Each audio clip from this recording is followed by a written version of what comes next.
Hello, YouTube. Back in 1976, Soviet archaeologists stumbled upon a mysterious structure on the Chukchi Island, where two parallel rows of 34 whale bones dug deep into the ground, forming a long ancient alley. Crowning the northern tip of the tiny and remote island of Itegran in the Bering Sea, just 82 kilometers off the coast of Alaska, giant whale ribs, vertebrae, and skulls are a local attraction. Whale Alley is a chain of bones 550 meters long, stretching along the shore. Now, about the area itself, the Chukotka or the Chukchi Peninsula projects eastward, forming the Bering Strait between Siberia and the Alaska Peninsula, and encloses the north side of the Gulf of Anadyr. The peninsula's easternmost point, Cape Dezhnev, is also the easternmost point of mainland Russia. The United States basically is just next door. Researchers believe that this place, located on the migration route of bowhead whales, was chosen partly because of the ease and accessibility of huge cetaceans, which the locals killed and butchered, and then traded at fairs held during the development of the region. About 40 years after its discovery, basically even more, scientists have not been able to find out the reason for the creation of the monument. Nevertheless, this place, this alley, is popular archaeological attraction for modern travelers. Whale Alley consists of several hundred whale jaws and ribs, which are more than 600 years old, about 5 meters high and weighing up to 300 kilograms. The bones are stuck in the ground and propped up with stones. In addition to the massive bones dug into the ground, several pits were found that are believed to have been used to store meat, and fossilized pieces of whale flesh were indeed found in them. The general appearance of this place, according to eyewitnesses, resembles the cemetery of titans or giants. The disappearance of the people who built this structure a long time ago raised questions, more than one, for the scientists who have conducted research here. What was the purpose of the mysterious monument? Archaeologists claim that this place was a sacred land for the Inuit tribe, the Eskimos, and the locals call it Yupik. Here are some hypotheses about this place. The bones belong to an era when the temperature dropped all over the world. The Little Ice Age came about, and there was a huge shortage of food. It is believed that Whale Alley served as a kind of sanctuary for fishermen and hunters, where they could share their prey and resolve disputes.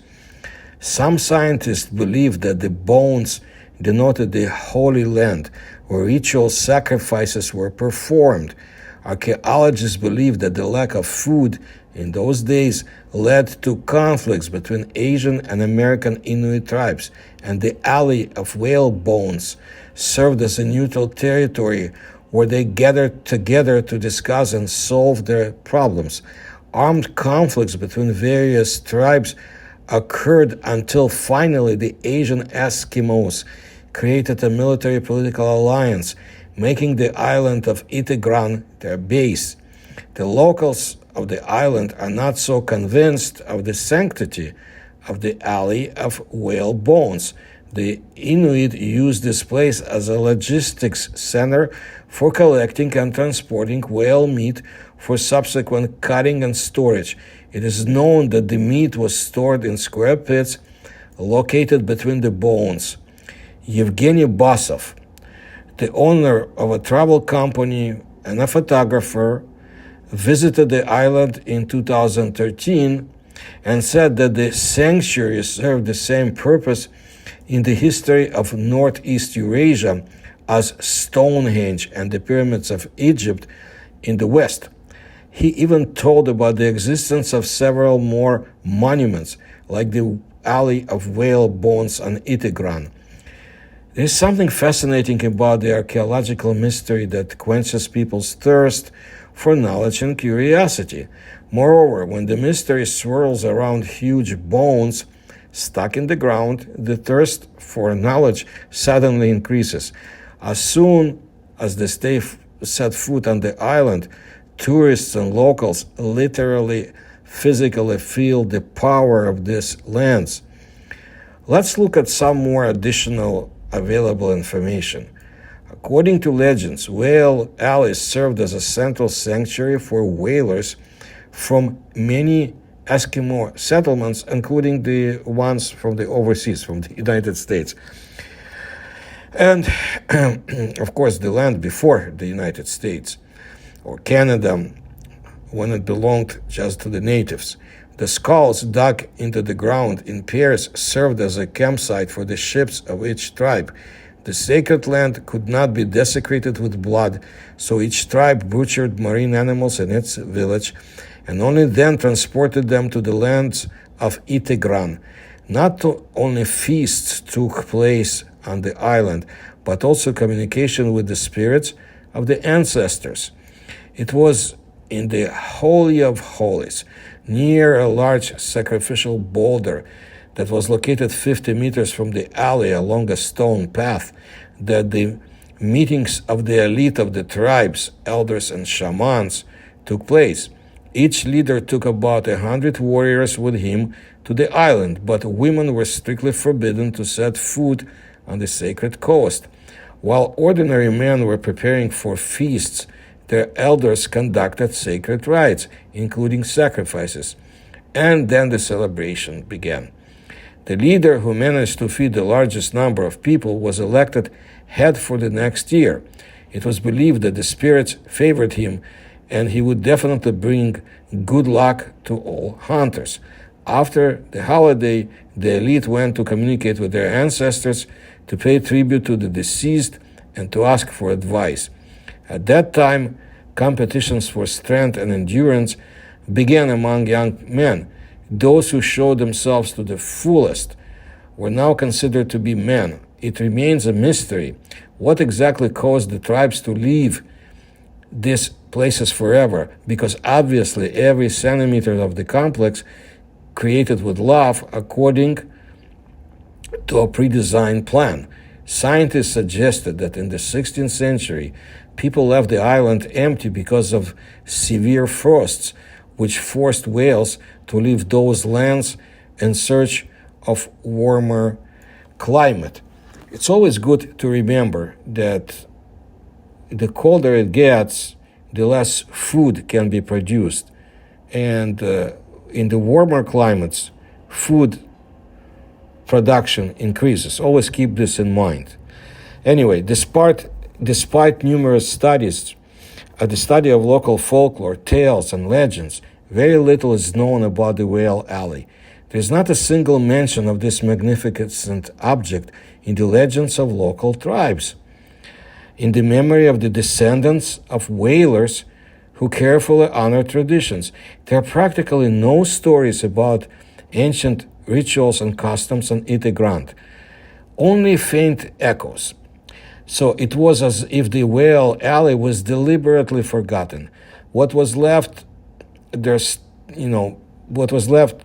stopped worrying, and no one remembers this place for many centuries. So what happened there? Well, in all the ancient legends, there is only one clue about events that happened many centuries ago. In one of the legends, there is a mention of the Battle of Itigran. Here, according to legend, two mighty shamans clashed for life and death. The sacred land was desecrated by bloodshed, after which the island was cursed. The Eskimos, who reverently relate to the precepts of their ancestors, they renounced Itigran, and it ceased to serve as a place of sacred festivals.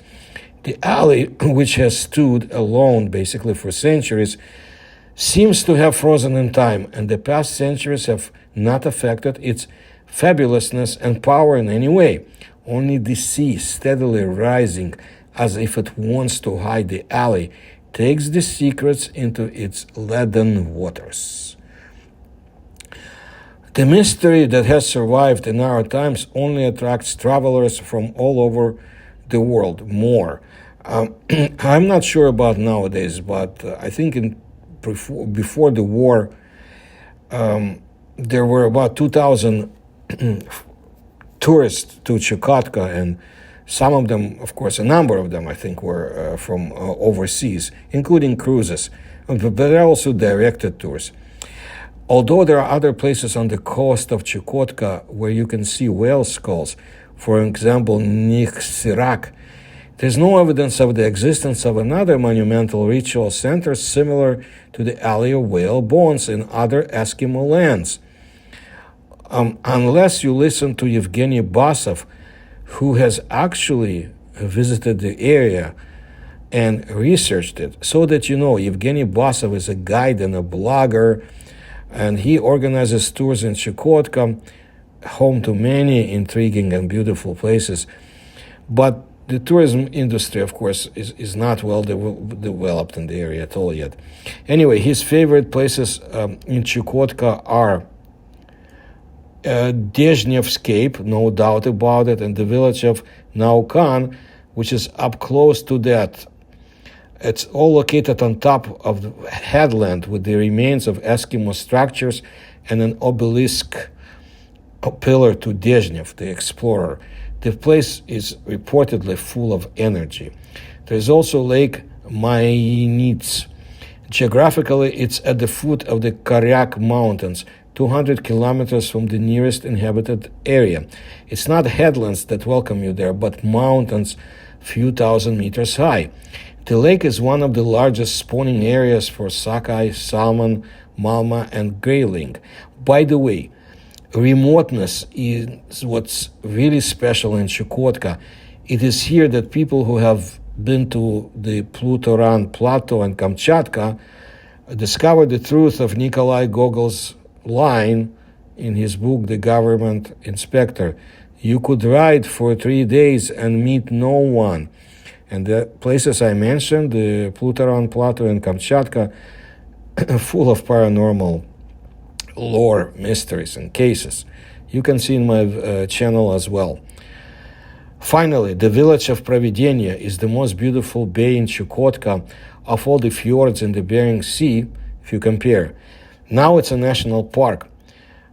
I want to add to this, there are a number of paranormal mysteries in Chukotka, from UFOs to cryptids to a very unusual lake.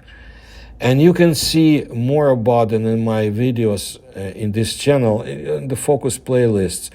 The land is fascinating, and in my opinion, largely unexplored. Maybe more explored at the Plutoran Plateau or Taimyr Peninsula. But the more I do my research, I've done it for decades, and I'm in touch with people all over that send me information too. I have to tell you that there is so much more that will be discovered there someday. So I want to thank you for your attention to my research, and please, if you can support me, you'll find the links on how to do it in the description to this video. Please tell others about my channel too. I really appreciate it. And like my videos. Thank you.